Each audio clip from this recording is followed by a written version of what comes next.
السلام علیکم 10 کلاس مطالعہ پاکستان کا لیکچر ہے۔ آج پھر آپ کا ہمارے لانگ کوسچنز چل رہے ہیں۔ بے نظیر بھٹو کا دور حکومت آپ کو لاسٹ لیکچر میں نے دیا۔ بے نظیر بھٹو کا پہلا دور حکومت جو دسمبر 1988 سے اگست 1990 تک رہا۔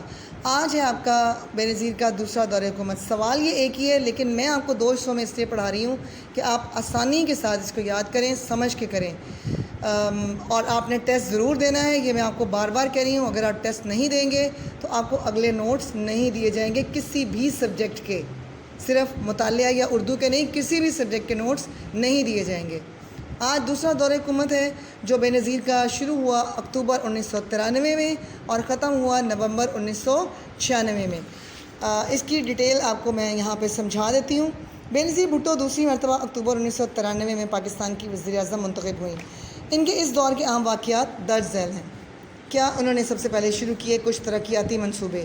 ترقیاتی منصوبے شروع کرنے سے کیا فائدہ ہوتا ہے؟ ایک تو ملک کی ترقی کی رفتار بڑھتی ہے اور دوسرا ملک میں روزگار بڑھتا ہے، لوگوں کو نوکریاں ملتی ہیں۔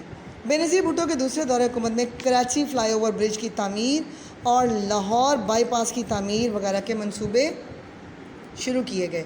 اب تکمیل تو نہیں ہوئی تھی ان کے دور میں، لیکن شروع انہوں نے کروا دیے تھے۔ اگلا اس کا جو ہے پوائنٹ کہ جو انہوں نے عوام کی بھلائی کے لیے کام کیے وہ تھا کسانوں اور خواتین کے لیے منصوبے، جو اکثر نظر انداز کر دیے جاتے ہیں، کسان بھی اور خواتین بھی۔ بے نظیر بھٹو نے کسانوں کو قرضے دینے کے لیے کسان بینک قائم کیا اور عوامی ٹریکٹر اسکیم شروع کی۔ کسانوں کو، چھوٹے کسانوں کو بھی بینکوں سے قرضے دیے جاتے تھے اور ٹریکٹر 2-3 کسان مل کر قسطوں پہ خرید لیتے تھے تاکہ اپنی زمین کو اچھے طریقے سے اس میں اس کی جو ٹریکٹر چلانا ہے وہ آسان رہے، کیونکہ اپنے ہاتھوں سے جو ہل چلانا ہے وہ بہت مشکل کام ہو چکا ہے اب۔ خواتین کے لیے سماجی اور صحت کی پالیسیاں بنائیں۔ خواتین پولیس اسٹیشن اور عدالتیں بھی قائم کی گئیں، جس سے خواتین کی حوصلہ افزائی ہوئی۔ خواتین کے ساتھ جو ظلم و ستم ہوتے تھے وہ جو عام پولیس اسٹیشن ہے وہاں وہ اپنے کیس لے کر نہیں جاتی تھی اور نہ ہی عام عدالتوں میں لے کر جاتی تھی، تو بے نظیر نے ان کے لیے خواتین کے لیے پولیس اسٹیشن بھی قائم کیے اور عدالتیں بھی الگ سے قائم کیں۔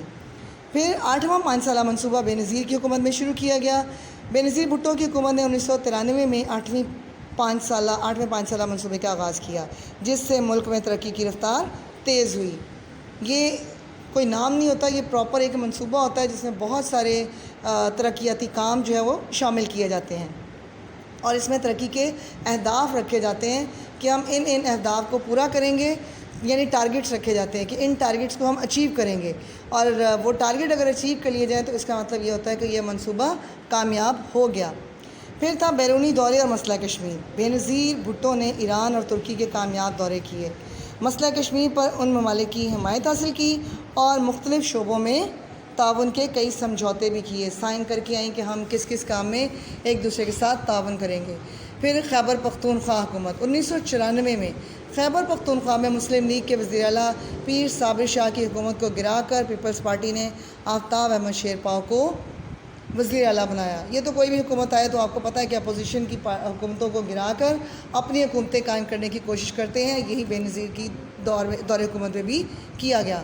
اب دوسرا دور حکومت بھی بے نظیر کا بہت لمبا عرصہ نہیں چلا، لیکن یہ پھر بھی پہلے سے کچھ بہتر تھا۔ 3 سال تک رہی ان کی حکومت، لیکن برخاست ہو گئی۔ اس وقت صدر تھے صدر فاروق احمد لغاری، اور وزیر اعظم بے نظیر بھٹو جو تھی، ان کے آپس میں اختلافات ہو گئے، ان میں آپس کے اختلافات حل نہ ہوئے، اور اس کی بنا پر صدر پاکستان نے آئین کی دفعہ 58(2)B دوبارہ سے بے نظیر کی حکومت پر دفعہ 58(2)B لگی اور ان پر بدعنوانی کے الزامات لگا کر ان کی حکومت کو برخاست کر دیا گیا۔ اس بار بے نظیر بھٹو کو تقریباً 3 سال کام کرنے کا موقع ملا، یعنی دونوں دفعہ ان کی حکومت پر ایک ہی شک لگائی گئی 58(2)B، اور یعنی کرپشن کا الزام لگا کر ان کی حکومت کو ختم کر دیا گیا۔ امید ہے آپ کو اچھے طریقے سے سمجھ آ گیا ہوگا انشاءاللہ۔ السلام علیکم۔